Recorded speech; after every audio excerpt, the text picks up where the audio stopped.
Depopulationism.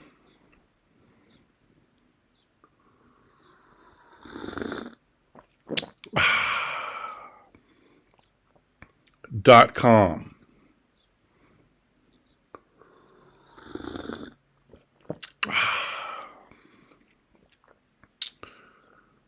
Depopulationism.com.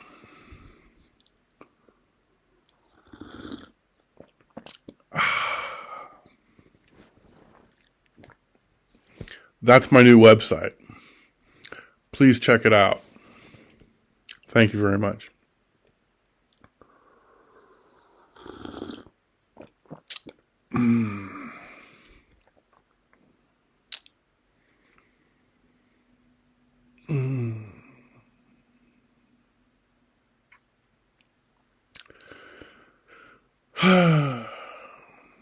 Depopulationism.com is my new website, and I hope you like it. It's a really good website.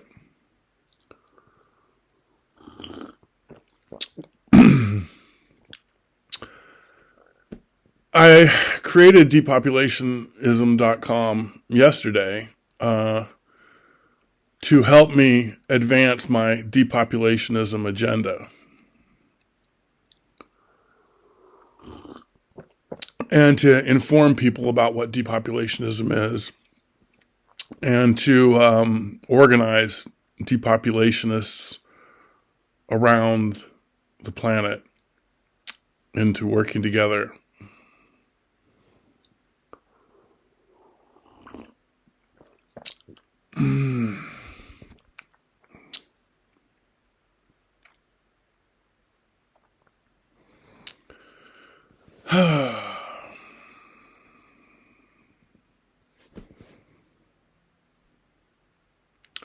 My name is Charles Webster Baer, and I'm in Redmond, Oregon, USA. And my other website is globalinternetgovernment.com.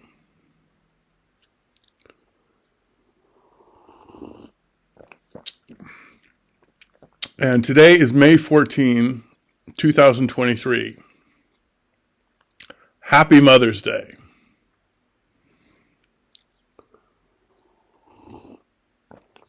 Happy Mother's Day to all you mothers out there.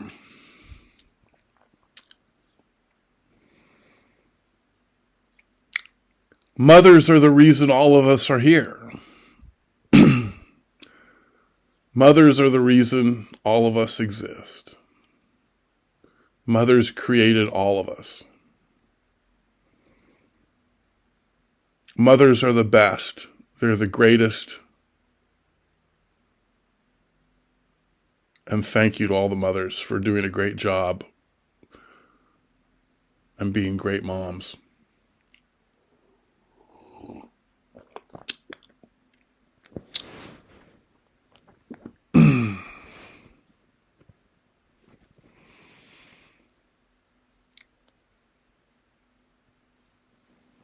It was mothers' job and responsibility over the last couple million years to make sure that the planet Earth had enough human beings.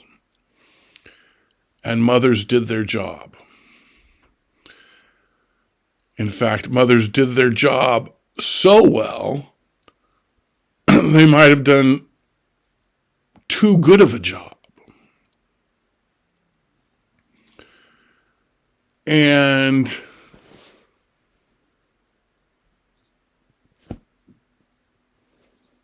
so now there's enough human beings on the planet, and now mothers can take a break. And females who are thinking of becoming mothers can now decide not to become mothers because all the mothers have already done their job for them.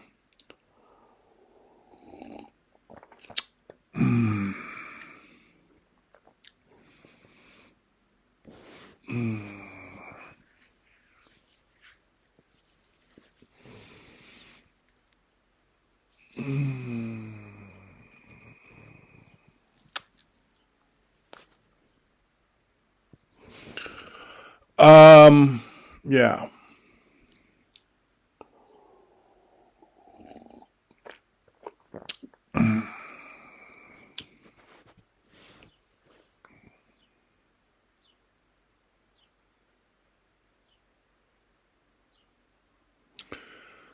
So I'm a depopulationist.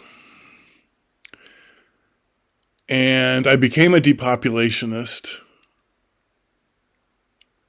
in 1985 or 1984 when I was in high school.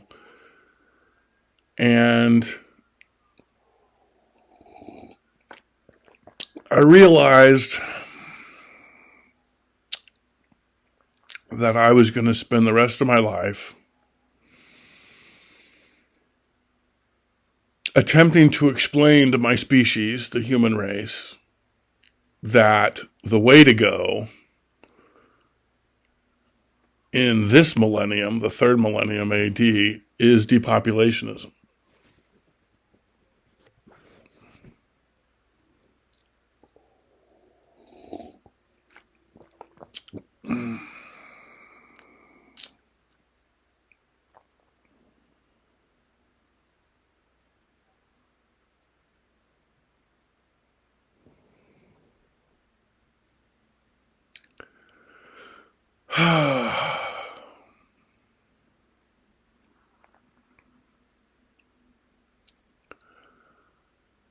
So depopulationism is a word, a big word.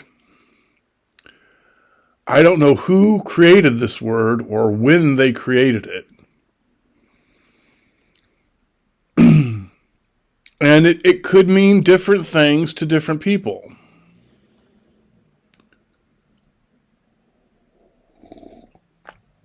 I kind of stumbled upon it in 2019.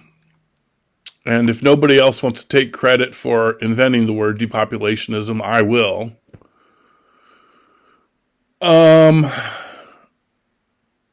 But it's important for this word to have a definition. Because if words have multiple definitions, then those words don't really mean anything.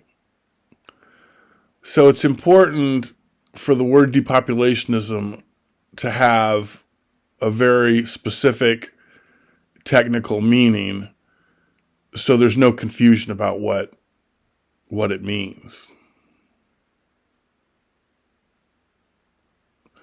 So I'm going to try to define the word depopulationism so that everybody knows exactly what it means and then can think about it and then can decide for themselves whether or not they are or are not a depopulationist, because it's an important decision. It's an important idea. It's an important concept. In fact, it's the only relevant issue on the planet Earth today. It's the only important topic on the planet Earth in this millennium. It's the only issue that matters. Everything else is just minor details.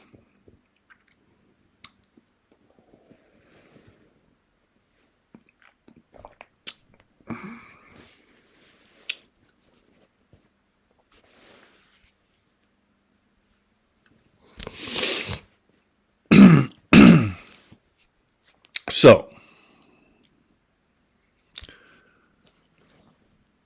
depopulationism means that it is illegal for any human being on the planet Earth to reproduce more than once for the first few centuries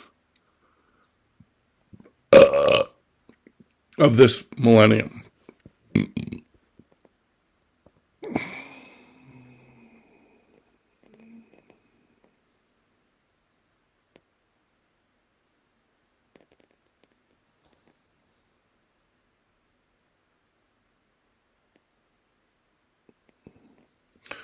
Now, the Chinese government created depopulationism in 1980 And it was commonly known as the one woman, one child policy.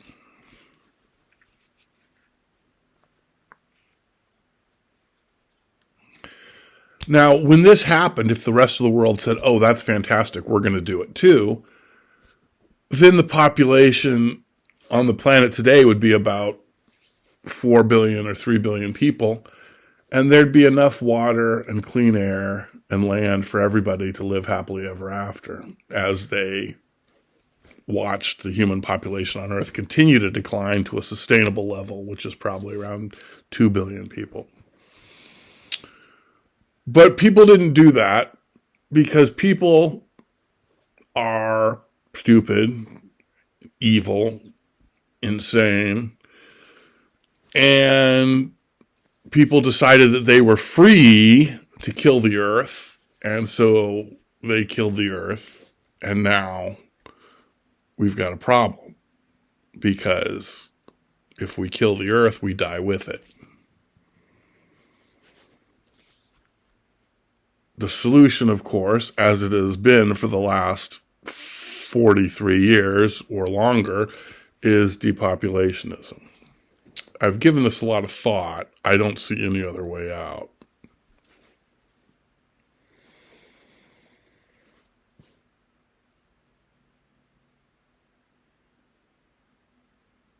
So basically,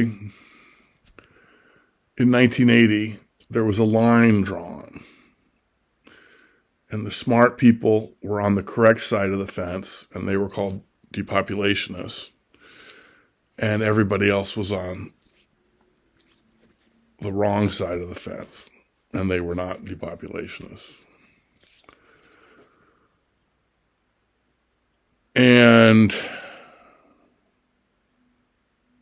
that line still exists today, and it's still the same deal. The smart people who want to save the planet and are part of the solution are the depopulationists, and everybody else is the stupid people who are killing the planet, and they're people who are not depopulationists.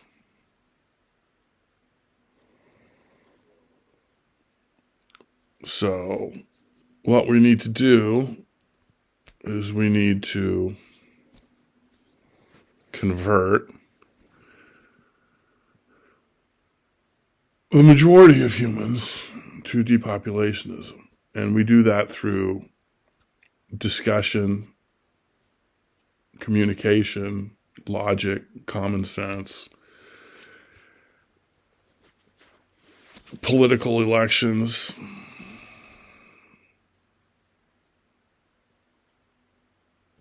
Now, as an American, I've always believed, and I still believe, and I always will believe that I can accomplish anything I want in a peaceful and legal way. So that's how I roll. However,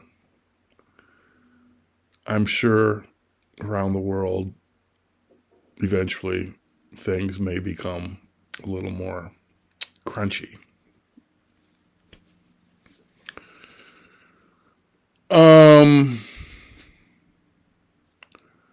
So the depopulationist agenda is to create a significant, sustained, and immediate decline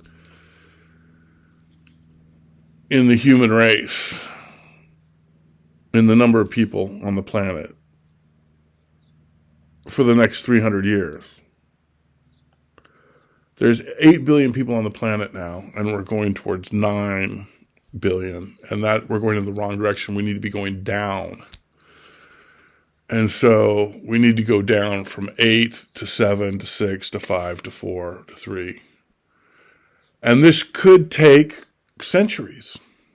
This could take 400 years because the decline might be very slow.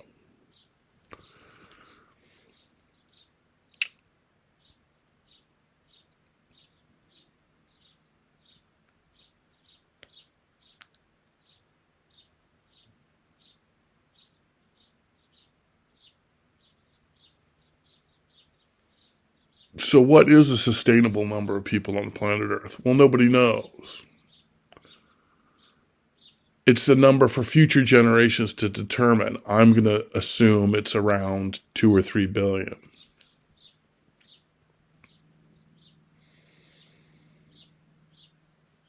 The point is, we don't want to take a chance. We don't want to risk it. We don't want to roll the dice with the future of the human race.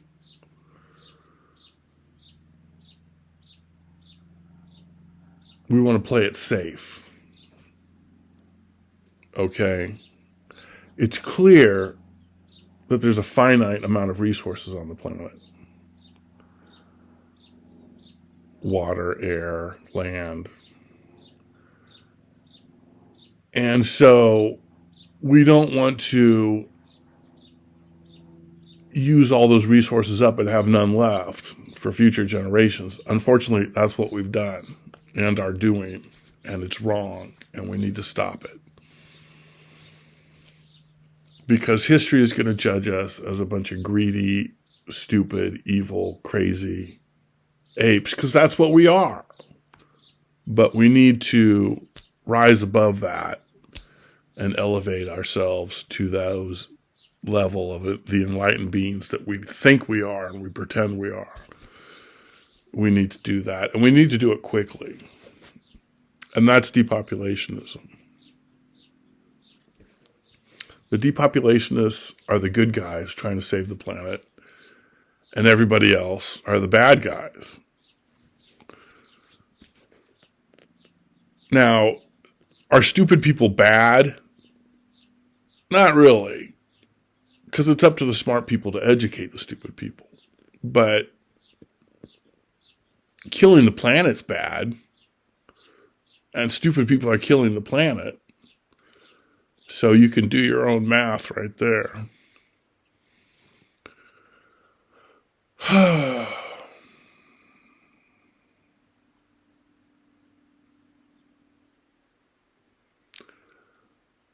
So that's depopulationism. And that's basically it. So the question that you need to ask yourself is, are you a depopulationist? And if you are, then great, you can help save the planet. If you're not, then that means you want the planet to die, because if the human race keeps going up, if the number of people on the planet keeps increasing, then we are going to kill the planet. So if you're not a depopulationist, then you're for killing the earth.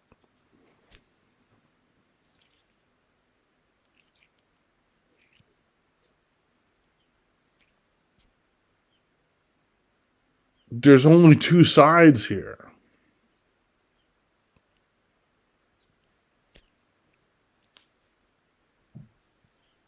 And if you're like, oh, Baer, relax, the planet Earth can sustain many more people. Well, you don't know that. You're guessing. And what if you're wrong?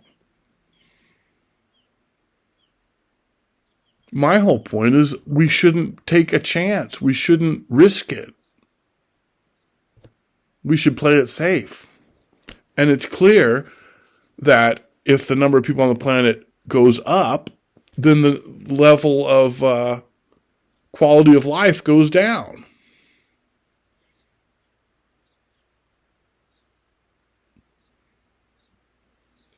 So, really, you need to figure this out for yourself and find out where you're at. Because if you're not where you should be, then you're in a bad spot. Okay? Depopulationism is the only issue that matters. And you need to find out where you're at on this issue. Because the reason we're all screwed up right now is because people have been ignoring this issue. The reason the planet's toast right now is because people won't talk about this issue, won't think about this issue. We're in denial. We're scared. We're hiding from it, like an ostrich that sticks his head in the sand. And that's why we're all screwed up. If we talked about it and thought about it and discussed it, we would have arrived at this conclusion long ago, and we would have, implemented the solution, which is depopulationism, and then everything would be cool.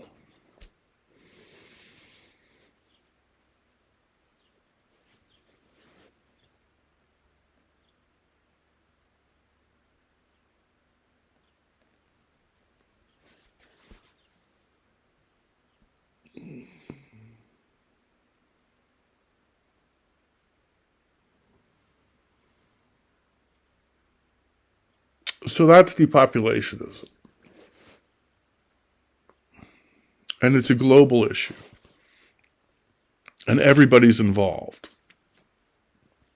It's going to take all of us working together to solve this problem. The problem is there's too many people on the planet. And the solution is depopulationism. It's the only fair way to do it. It's not an economic issue. Rich people can have kids, poor people can't.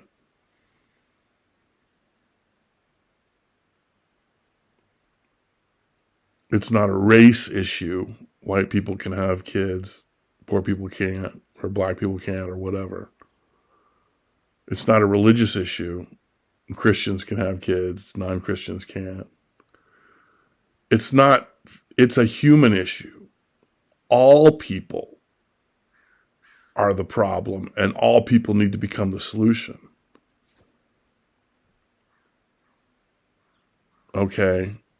This isn't a gender issue, women, men. This isn't this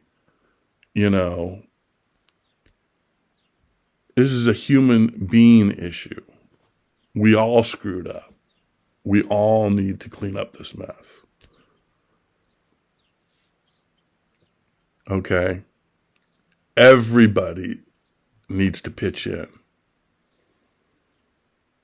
Okay? And clean this up.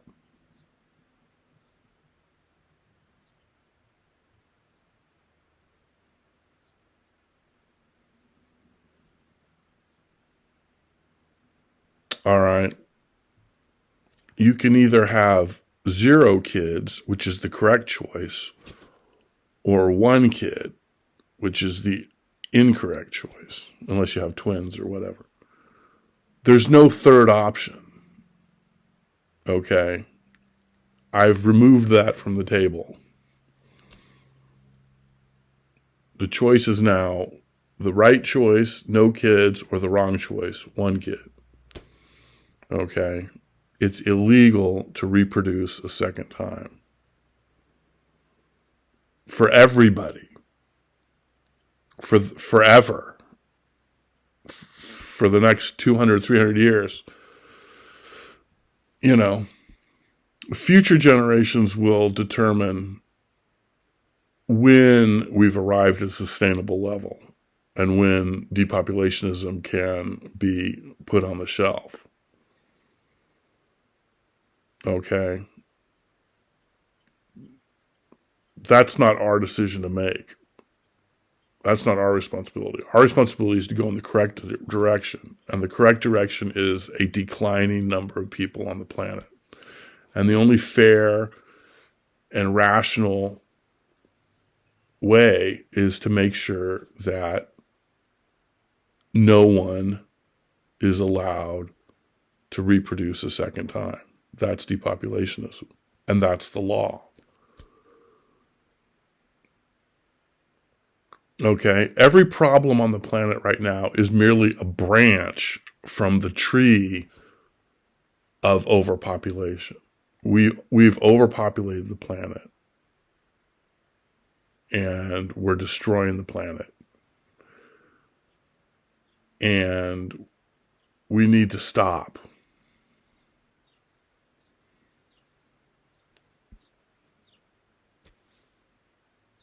We have to stop. We have to go the other direction. The direction we're on now is a suicide course.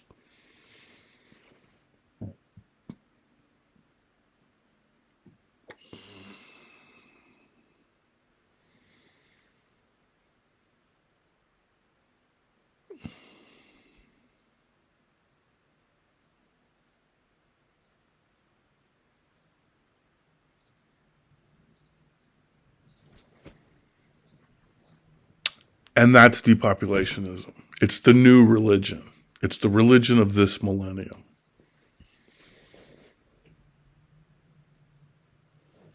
Join us. Be part of the solution. Get on the right side of history. Save yourself by saving the planet.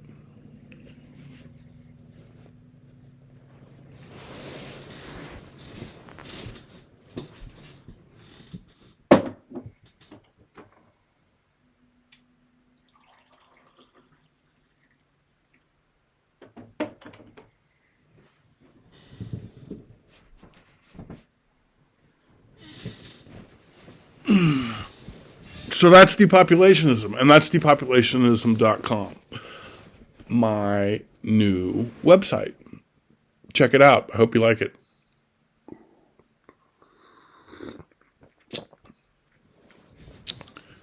Become a depopulationist and get loud about it. Tell everybody about it every day, all day. Only vote for candidates that are publicly depopulationists. Run for political office as a depopulationist.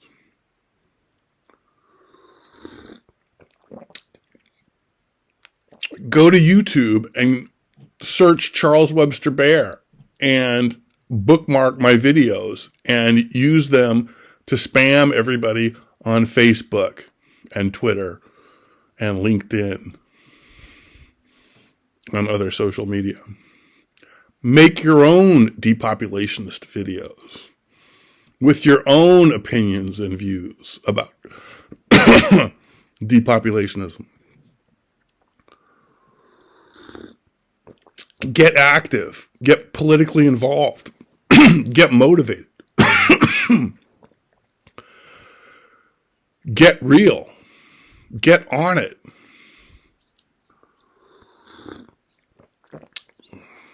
Get it together.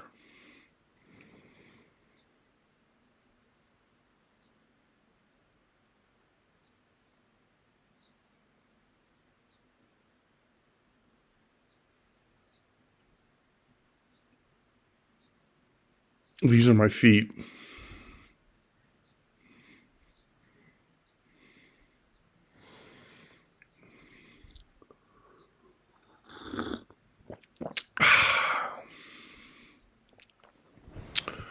So that's depopulationism. I can talk about this shit all day, and I do, and I will. You're welcome.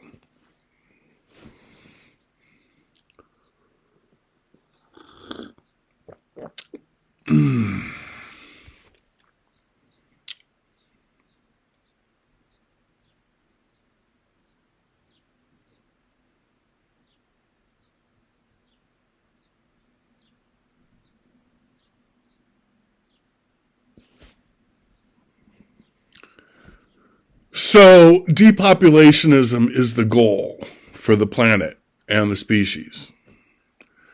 Us, the human race. Depopulationism is where we need to go, and we need to get there quick.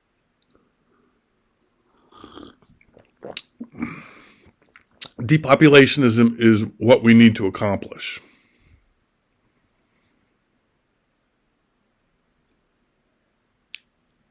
As a planet, together. So how do we do that? What's the plan? What's the game plan? How are we going to accomplish this goal? What's the map that's going to get us to this destination? Love? Yeah. For sure, man. Absolutely.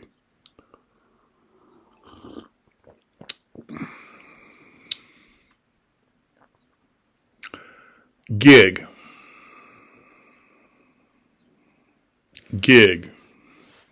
Global Internet Government. I created global Internet Government in the year 2000 in the spring in Northeast Portland, Oregon, USA. Gig's a world government. And Now I'm going to talk about gig, okay? I talked to you about depopulationism. I explained to you what depopulationism is. I tried to encourage you to become a depopulationist. And if you are a depopulationist, great. And if you're not a depopulationist, then you need to think about it a little bit more.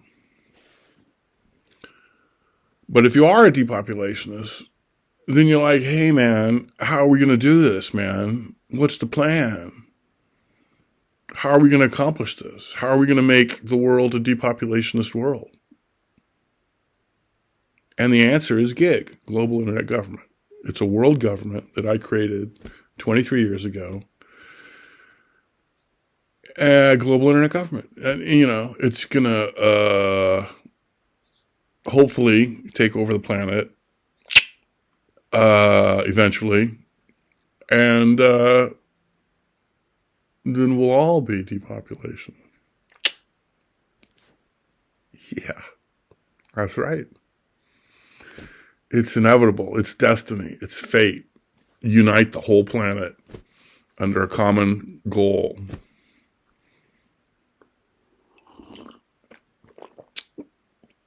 Now, depopulation is fairly easy to understand as an idea, as a concept.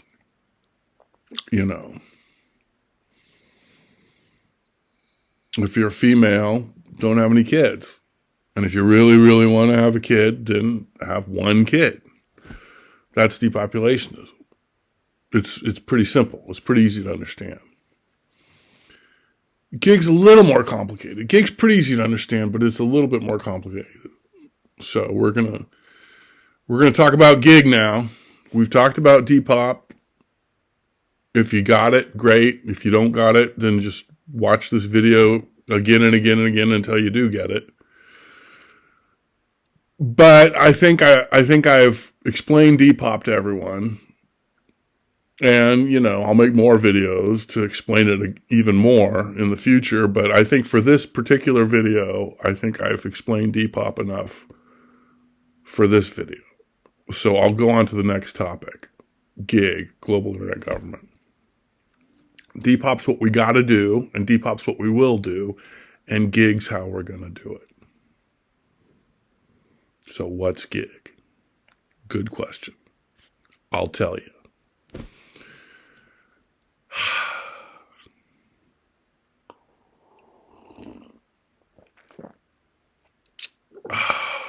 GIG's a world government. I created it in 2000, spring of 2000 in Portland, Oregon. GlobalInternetGovernment.com. That's my first website.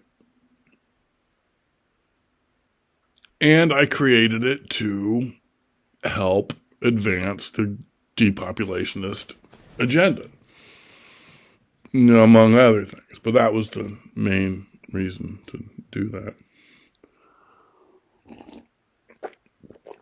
So,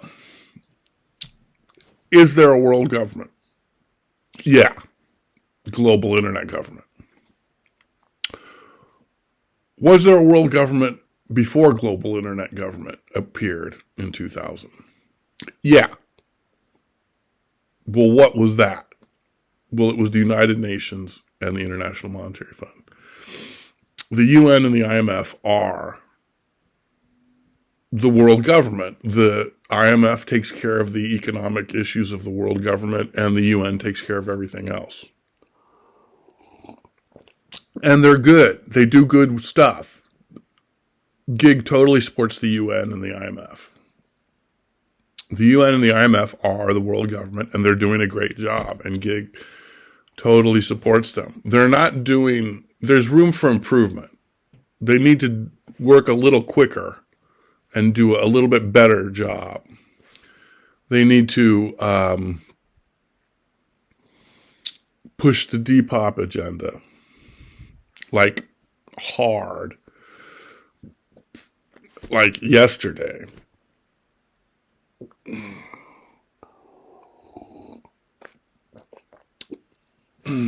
But GIG is going to help them out Gig's going to augment and assist the UN and the IMF with a very strong depop flavor.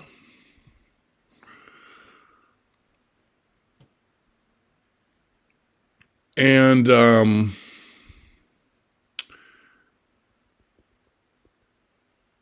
Gig's going to allow all people on the planet Earth to contribute to the world government, to participate in the world government, to understand the world government. Gig's going to make sure that everybody on the planet can be part of the world government and can see what it's doing in real time. 100% transparent.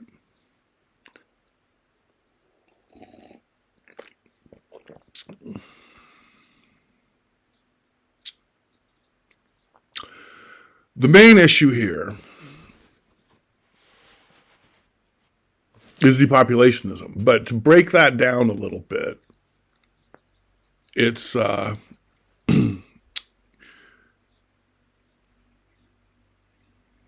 female reproductive rights.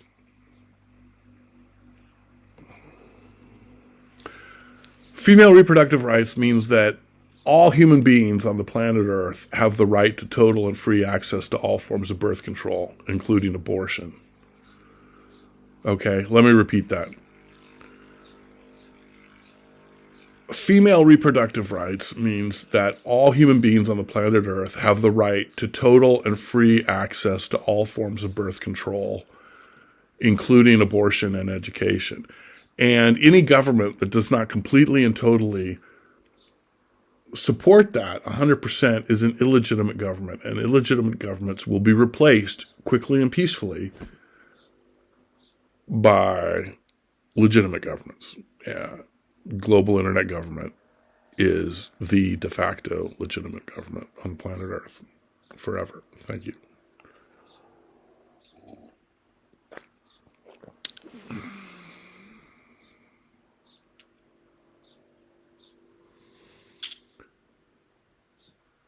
Now, global internet government supports freedom and democracy, freedom of speech, freedom of the press,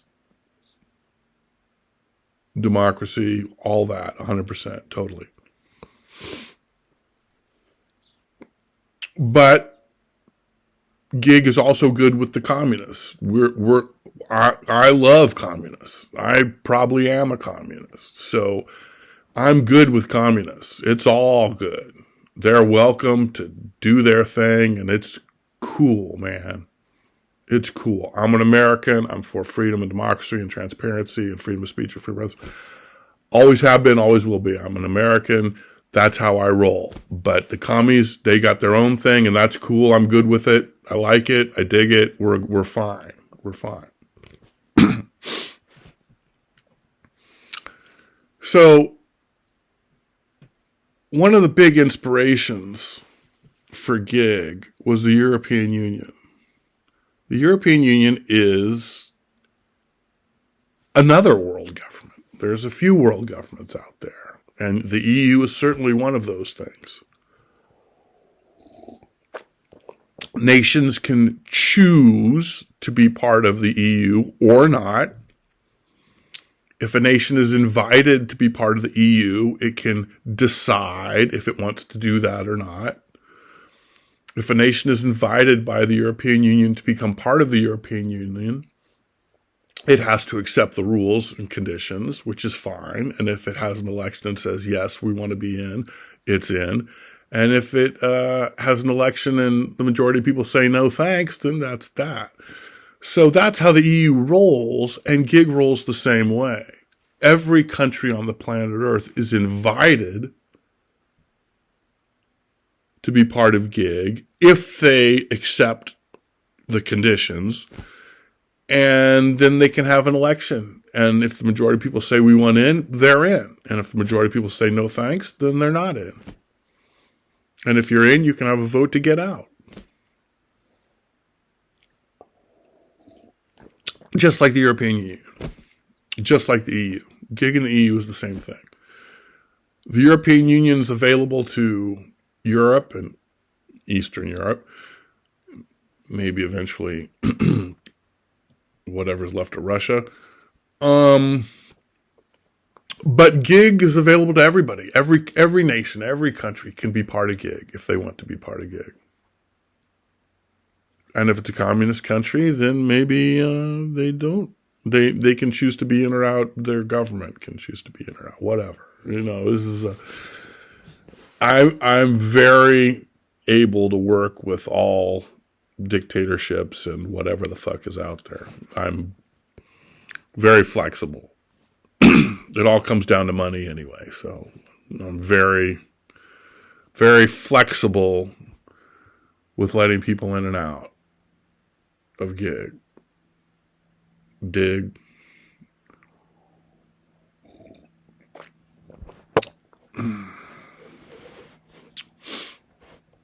But the EU, it can only get so large.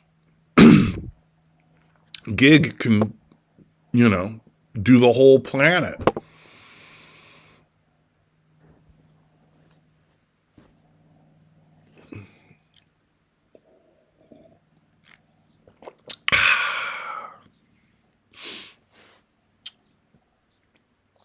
I look at it this way.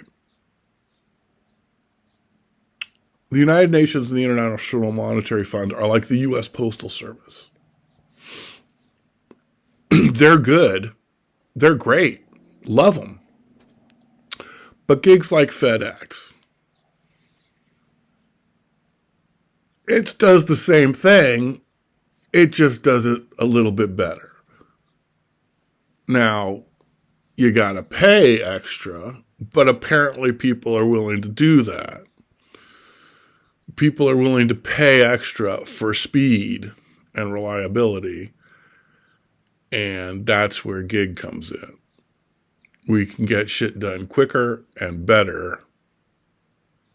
You may have to pay a little more, but a lot of people are willing to do that for results.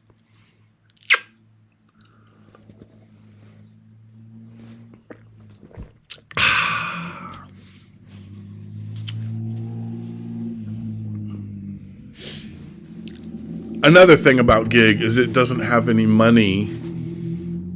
It only provides information. There's no cash going anywhere.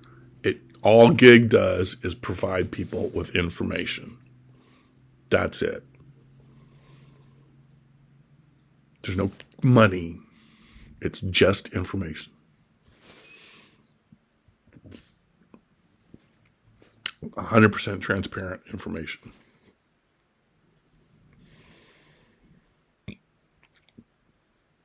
And that's gig. We promote freedom. We promote female birth control rights, reproductive rights, human rights, equality, the whole thing. It's like it's like every country on the planet is like a state in America. We turn the whole planet into America, and every nation is a state. And gig is like the House of Representatives, where the nations that have more people have more votes and more power. So everybody's represented equally.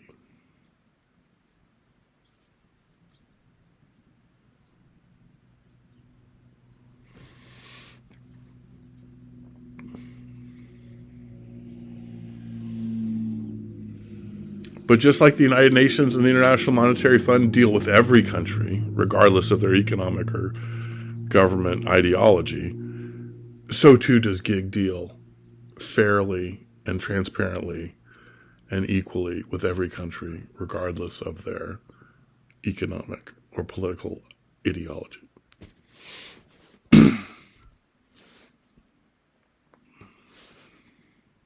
It's inevitable that the planet comes together and unifies, and gig's how it's going to happen.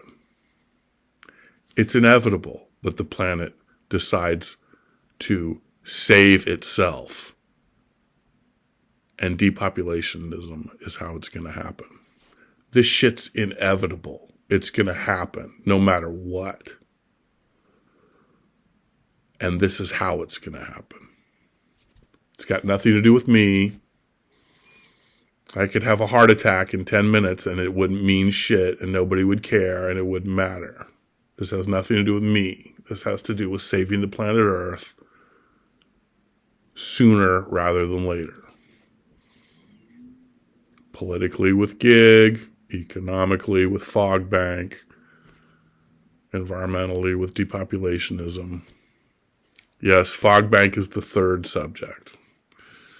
I might want to talk about gig a little bit longer, but then we're going to get to fogbank. So the first topic was depopulationism. The second topic was global internet government. The third topic is going to be fogbank, which is my cyber currency, which I'm going to talk about here. I kind of let it slip, but I want to talk about gig a little bit more, and then we'll get to the third topic, which is fogbank, which is my cyber currency.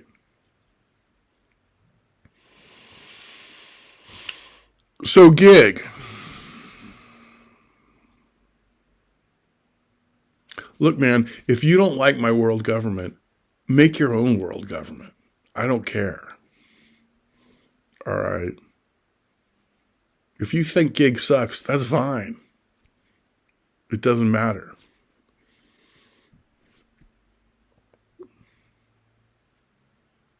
Gig's the deal.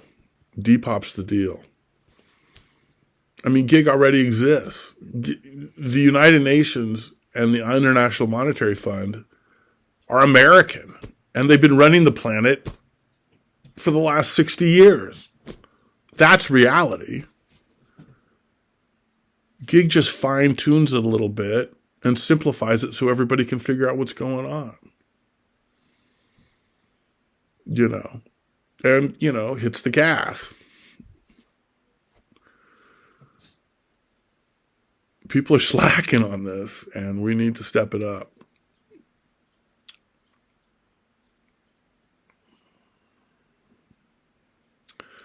So that's global internet government.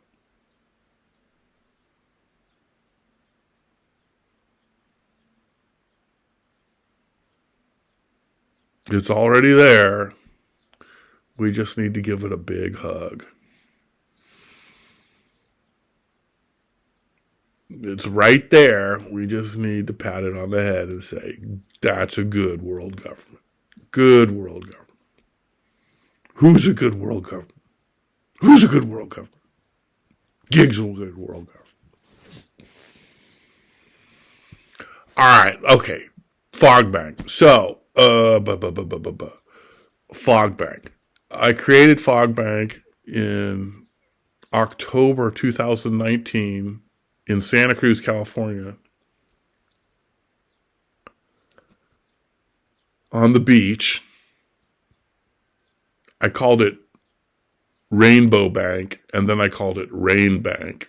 And then I was on the beach in Santa Cruz, California in October 2019. And I was thinking about Rain Bank. What the fuck is this shit? What the hell's going on? And the fog started to roll in over Monterey Bay. And I'm like, okay, fog, whatever. And then I'm like, Rain Bank. And then like this giant amount of huge fog just right through Monterey Bay. And I'm like, oh my God, that's not fog. That's a fog bank. And then I'm sitting there. I'm like, Rain Bank. And then I'm like, Rain Bank, fog bank. Well, there's no such thing as a rain bank, but there is such a thing as a fog bank. So that's how I got the idea for fog bank. But yeah, so anyway, fog bank's my cryptocurrency. It's 100% transparent. And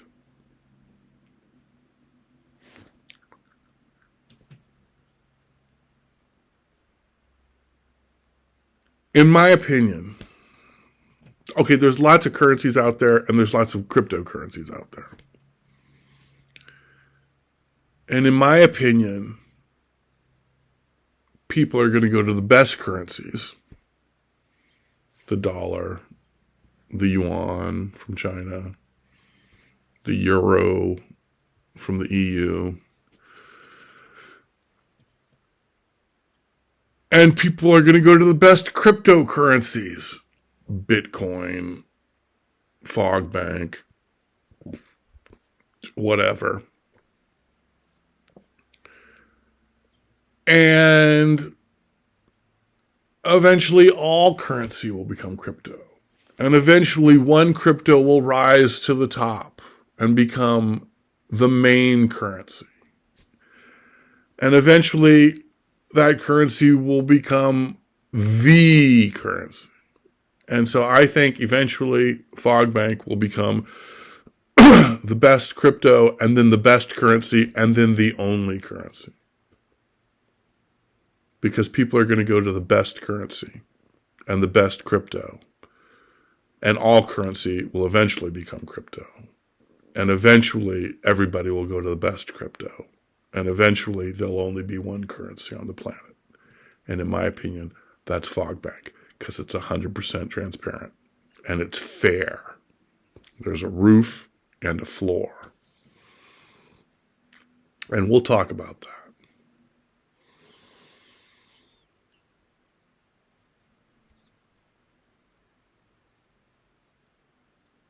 Fogbank.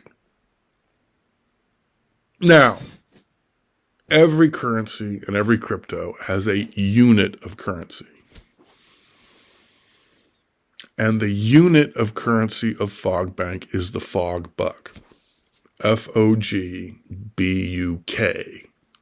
And if it's multiple units of currency, it's fog bucks. F-O-G-B-U-X.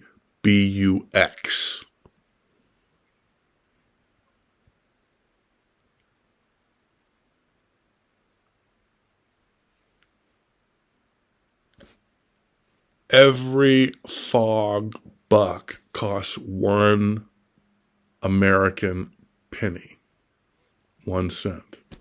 You can buy as many fog bucks as you want, up to $1 billion American dollars. That's the roof. You can't have more than $1 billion American dollars in fogbank currency.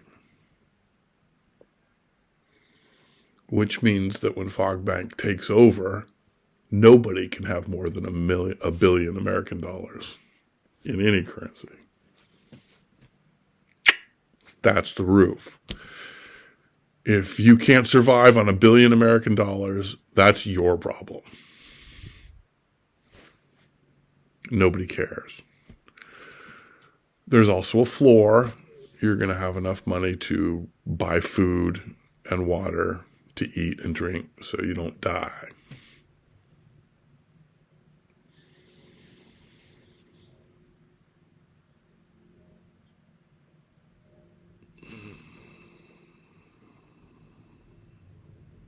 Okay, so anybody can buy as many fog bucks as they want for 1 penny each. Up to $1 billion American dollars. That's the roof. Can't go through the roof. I mean, you can't. Well, no, you can't. I mean, you can, but not with fogbank. So fogbank is fair. It's the clean currency because it's totally transparent, and it's the fair currency because you can't have fucking multi-billionaires running around talking shit. And that's why it's the best currency. And that's why everybody's going to go to the best currency. There's no corruption. There's no hacking. There's no tax evasion, because every unit of currency, upon its creation, has an individual fog buck number. And everybody on the planet Earth can track every unit of currency in real time, including the entire history of that currency. So you can not only track where it is, you can track where it's been forever. Every fogbank transaction has a unique fogbank transaction number. So every transaction can be accounted for by everybody online in real time. So you can see where every unit of currency of fogbank is in the present tense right now, and you can see where every unit of fogbank currency has been since its creation. Total transparency. Fogbank is the first and only completely transparent crypto. There's no dark money. There's no hiding the money. There's no laundering the money. It's totally clean, totally transparent.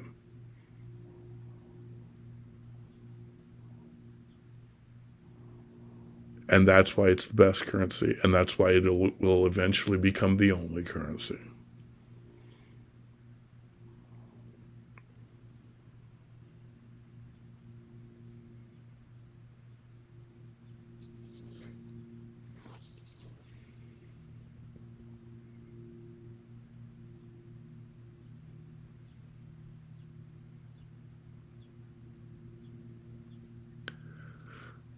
And gig and fogbank are two separate things.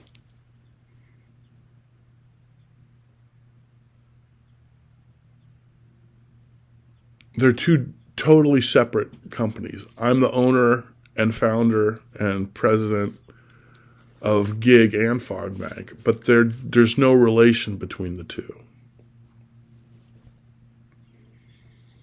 Gig is going to allow people to vote for their representatives online.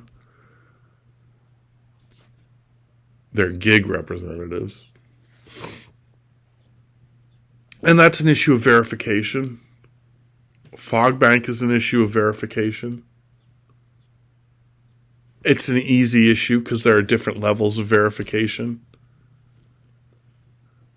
You can pay for advanced levels of verification.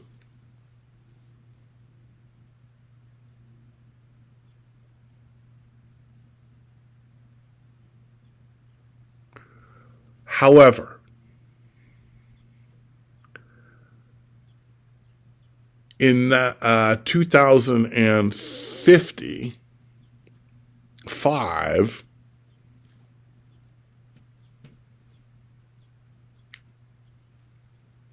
fogbank and gig are going to merge into one international nonprofit organization.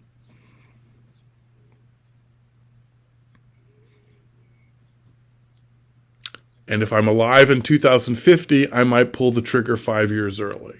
And if I'm alive in 2045, I might pull the trigger 10 years early. But if I'm dead in 2044, then this merger will not take place until 2055. So if you want to speed the process up, don't shoot me in the head.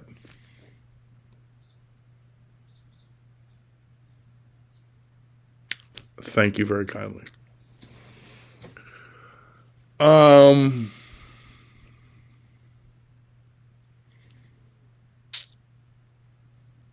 So that's fogbank, that's gig, that's Depop. I've talked for an hour about those three subjects, and I can talk for an hour about each one of those subjects. I can talk for an entire day about each one of those subjects. But now we're going to talk about my favorite subject.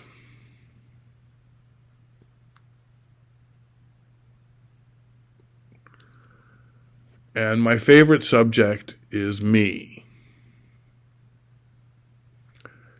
And before we do that, I'm going to get some more coffee and take a little intermission. Be back in a minute. Oh, God damn.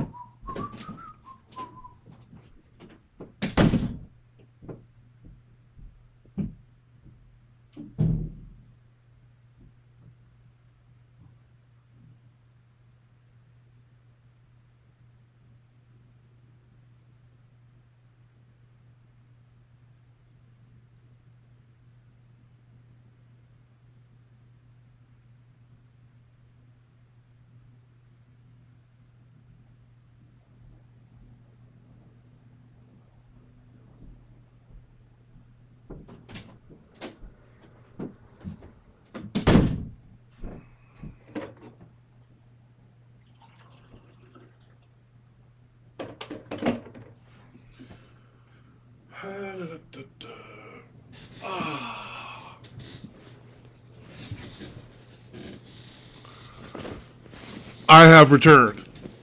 And who the hell am I? Well, I'm Charles Webster Baer. Now, what does that mean? Not much, apparently.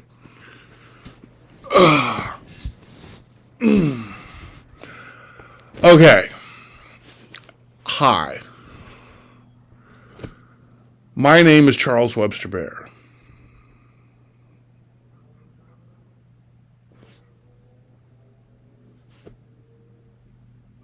Cheers.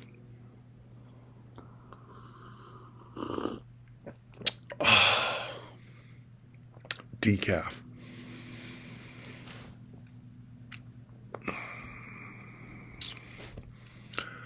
I was born and raised in Santa Cruz, California in 1969.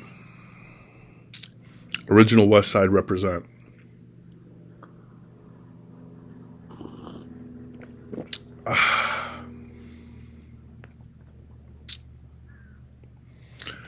Then in 1979, I was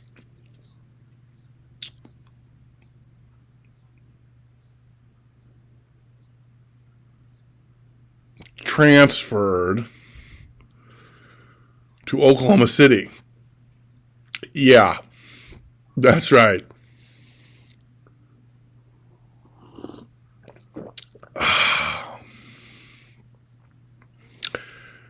Then in 1983, I decided that I was going to go to Newport, Rhode Island. And then in 1986, I was transferred back to Oklahoma City, where I went to high school for my senior year. And in 1987, I graduated from high school in Oklahoma City.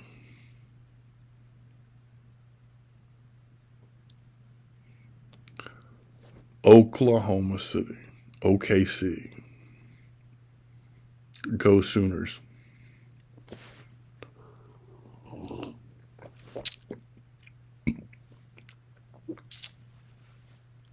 And then I went to Maui for a year. Then I went to Humboldt State University for a couple months. Then I went back to Newport. And then I went back to Maui for another year. And then in 1990, my parents said, "You have to go to college, freak." And I said, "I'm not leaving Hawaii." So we compromised, and I went to college in Hawaii at Hilo on the Big Island from 1990 to 1994. And then I graduated in December 94 from Hilo. And a month later, in January 95, I was living in Santa Fe, New Mexico. Yeah.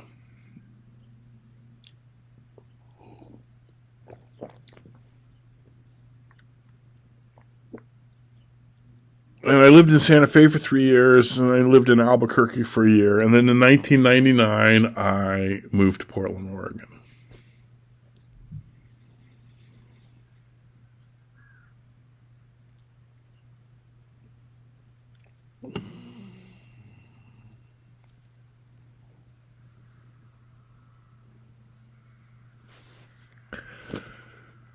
Right.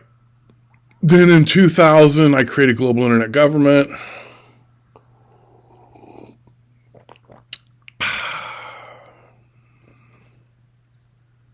And then in 2007, I moved to Bend, Oregon. And in 2014, I moved to China for 3 years to teach English. And then in 2017, I moved back to Bend. And then in 2019, I moved to Redmond, Oregon.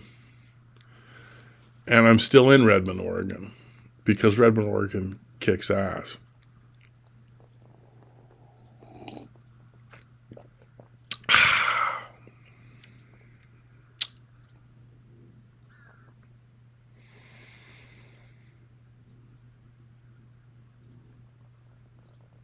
And that's me, Charles Webster Baer. Now, I am running for President of the United States of America in 2024 and in 2028. So please vote for me. Thank you very much.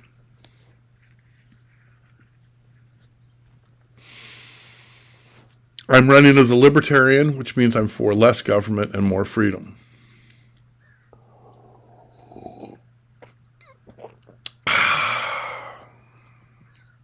I'm running as a depopulationist. So I would certainly, if elected President of the United States of America, depopulationism would be my number one agenda for America and for the planet.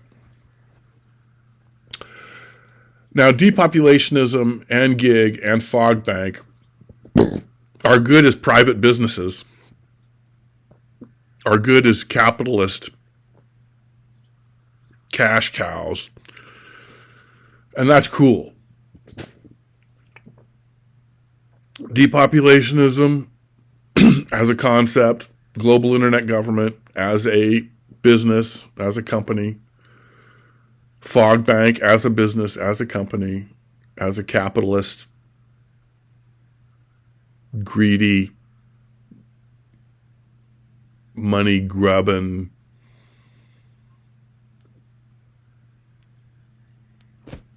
parasite is cool. And that's great. But they also work as a part of a nation's government. Depopulationism is a great policy for every government. It's the only policy for every government.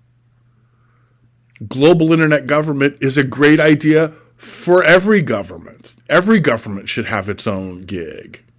Even the state of Oregon government should have its own gig.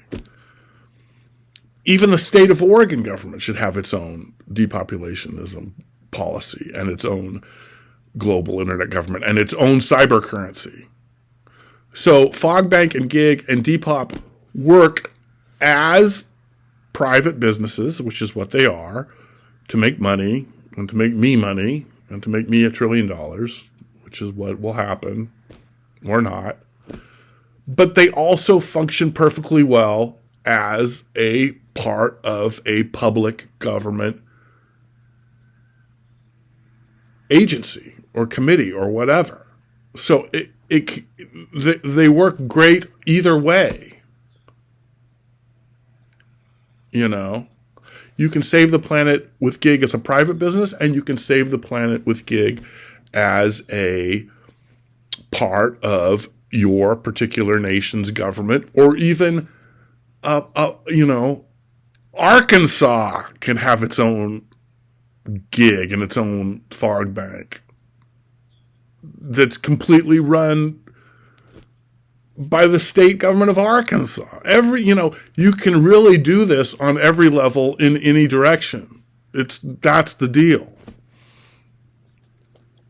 And so if you elect me president of the United States of America, and I'm sure you will, then you can watch me save the planet as a private businessman with my gig, Depop, fogbank, and you can watch me save the planet as a civil servant, a public servant, a politician who's working with the government to create all this stuff as a government-run agency and as as part of the U.S. government, And the Argentina government can do this. Every government can do this. And should do this. And will do this.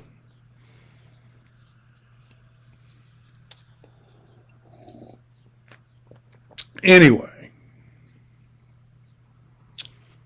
Please vote for me for President of the United States of America in 2024 and 2028.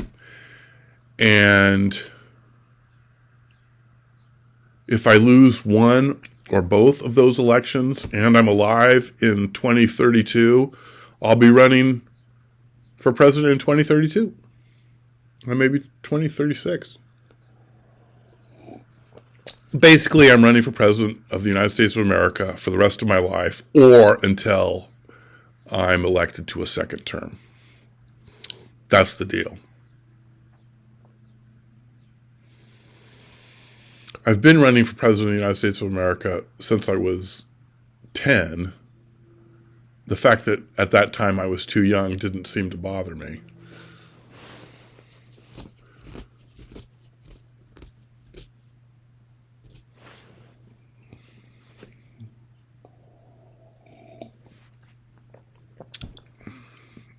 I might stop running for president of the United States of America if I get, super old, like Biden or Trump.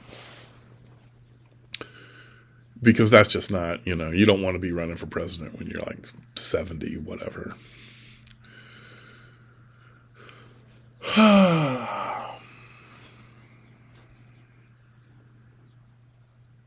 So please vote for me for president of the United States of America next year and in 2028. And maybe in 2032. Because it's time for real leadership.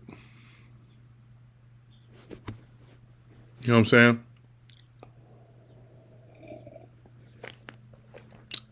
saying?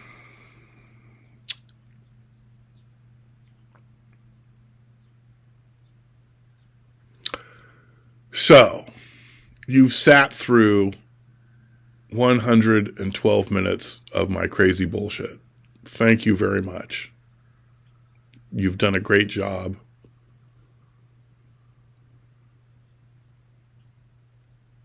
At this point in time, I figured that I was going to start with the history of the universe. Because this video is like everything in the kitchen sink. So I'm just going for it. This is the longest video I've ever made, and I've made hundreds of videos. So,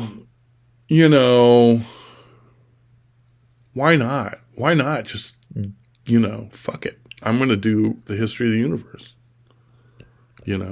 I've talked about what's important to me, Depop. I've talked about what I do, gig. I've talked about, buying the solar system with fogbank. I've talked about me and my life and my political aspirations. So now I'm going to talk about everything, the history of the universe, past, present, and future. Where we start out as fish and we evolve into apes, and then we evolve into robots, and then the robots colonize the universe in 3 billion years. Yeah, that's the history of the universe. I left a few things out.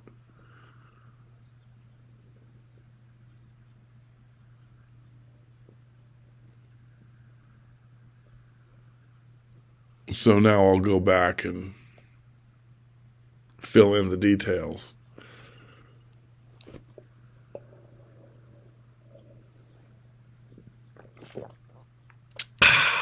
Man.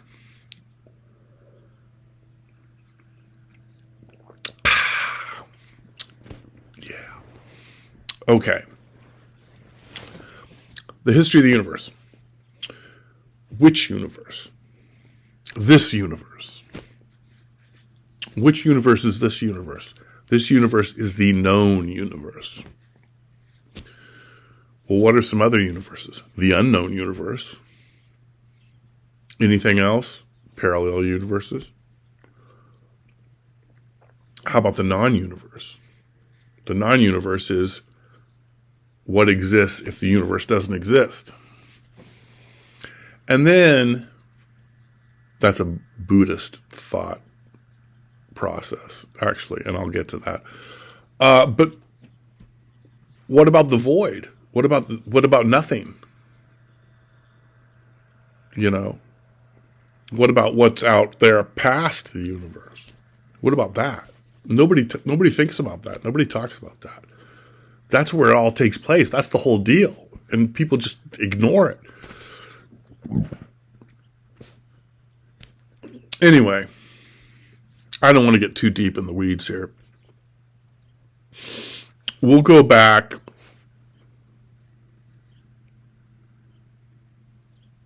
14 billion years. Or 15 billion years, whatever. Anyway, 14 billion years ago, the universe was created, or if it already existed and it existed forever, it was so small that it is beyond the comprehension of the human mind.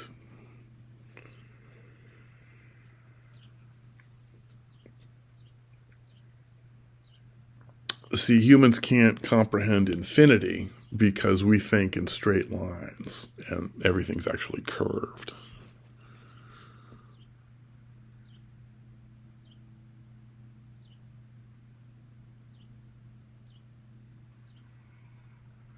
So anyway, 14 billion years ago, the universe was created, or it existed, but it was so small, it was too small for people to figure out. So 14 billion years ago, the universe either appeared or it grew to a size that we can be like, oh yeah, there it is. Either way, 14 billion years ago, the universe was a rapidly expanding energy plasma. And as it expanded, it cooled. And as it cooled, it formed quantum particles, bosons, leptons, photons.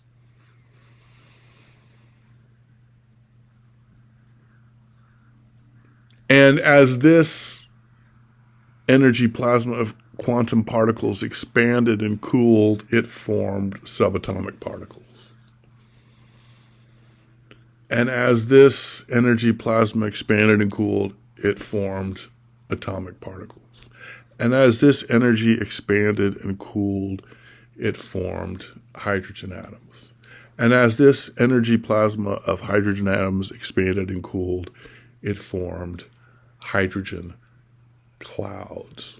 And as these hydrogen clouds expanded and cooled, gravity acted upon them and created stars and galaxies. It created stars by getting these hydrogen clouds. As gravity pulled them together, the pressure was so great that the atoms of hydrogen crunched into each other and formed fusion and formed stars, which formed the other atoms of the other elements.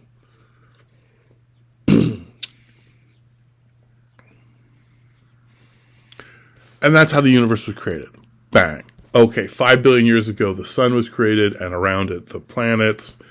And then 4 billion years ago, due to random chemical reactions, bacteria was created, and the bacteria mutated and evolved to create photosynthesis, which then evolved into algae, which then evolved into plants, which then created the atmosphere, and the earth cooled and formed a crust, and the ocean gases escaped to form the ocean.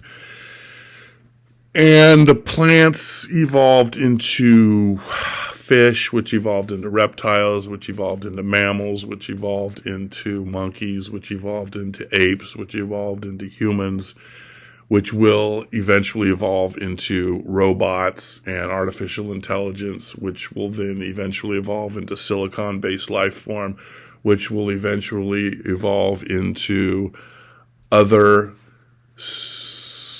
non-carbon-based life forms, which will then eventually go on to colonize the galaxy in 1 billion or 2 billion years, which is good because the sun's going to explode in 4 billion years. And then those life forms will go on to colonize the rest of the universe. And then the universe will stop expanding and turn to dust. And I wish those life forms the best of luck with that. and then the universe may contract and start the whole freak show all over again, which would be one hell of a show. So let's back it up. Humans, 3 million years ago, South Africa. Got to get out of Africa, and we ain't going to Antarctica. So we got to get through the jungle. And we do that by going through elephant trails.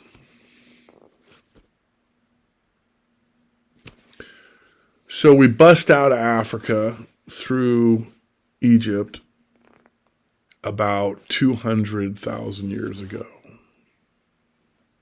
Ish. And we make it to India. The cat's out of the bag. So we create this great civilization in India because we're apes, and apes are tropical. And once you get out of Africa, you want to go to where it's tropical. And that's the closest place is India. So that's where we go. And that's where we started our first civilization.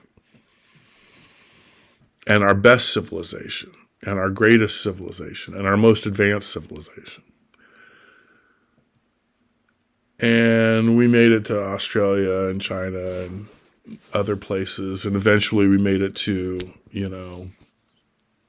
Kazakhstan, which is where actual Europeans come from, according to DNA processing.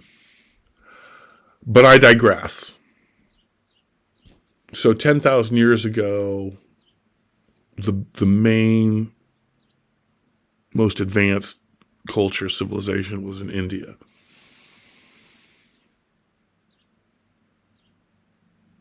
And they traded with the Middle East and the Mediterranean, and they traded with the Far East and, whoever was hanging out over there, the Asians. And this was where, India was where everything was going on, because they were in that, spot where they could, basically communicate with the whole world, because, they were in the middle of it. So 2,500 years ago, some cat named Buddha was born in Nepal, and he travels down to India, and he gets all philosophical.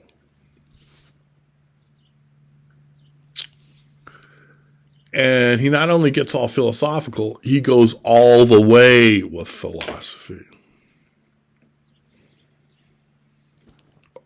All the way. And he says, yeah, when I'm dreaming, I think this is all real, but then I wake up and realize it's all fake. So how do I know what's real and what's fake? How do I know what's fantasy and what's reality? How do I know? And he's like, well, I can't, unless I meditate and do all that other bullshit or whatever. But anyway, I'm not going there. So he says, okay, well, there's two options. The universe exists and the universe doesn't exist. If the universe does exist, great, let's party. If the universe doesn't exist, then what the hell am I?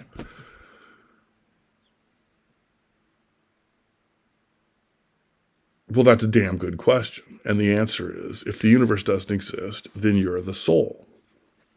Because you're not part of the universe because it doesn't exist. So what the hell are you? You're the soul. So Buddha invented the soul. This information went east to China, where they were sophisticated and intelligent enough to understand it, and they created Buddhism. This information went west to Jerusalem, where they were not very sophisticated and not very intelligent, and they didn't have the language to support these concepts and ideas. So they misinterpreted it. And they put soul singular, they took that and turned it into souls plural. So it's an easy mistake to make, but it makes all the difference. And so they misinterpreted Buddhism and created religion, which is a cult. And it's incorrect. And they called it Christianity, and then they did it again 800 years later and called it Islam.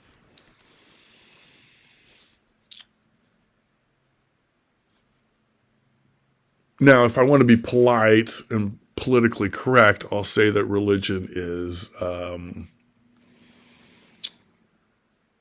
spirituality that is dumbed down to its most basic level. But, I don't bash religion. People can do and think whatever they want. So I'm not going to get into that mud pit.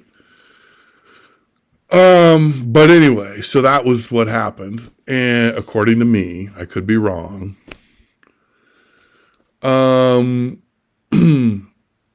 then we went into the Roman Empire, which took so basically the Greeks invented Western civilization 2,500 years ago. And it was some good shit. It's still around. I mean, the Greeks created the foundation of Western civilization, and we're still there. And that's cool. Anyway, the Romans ripped off all those ideas from the Greeks, and they created the Roman Empire and went into Europe and established Western civilization.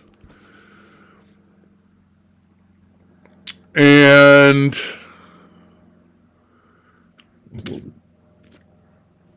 then there was the Dark Ages, the Middle Ages, the medieval era. And that's where everybody got their shit together.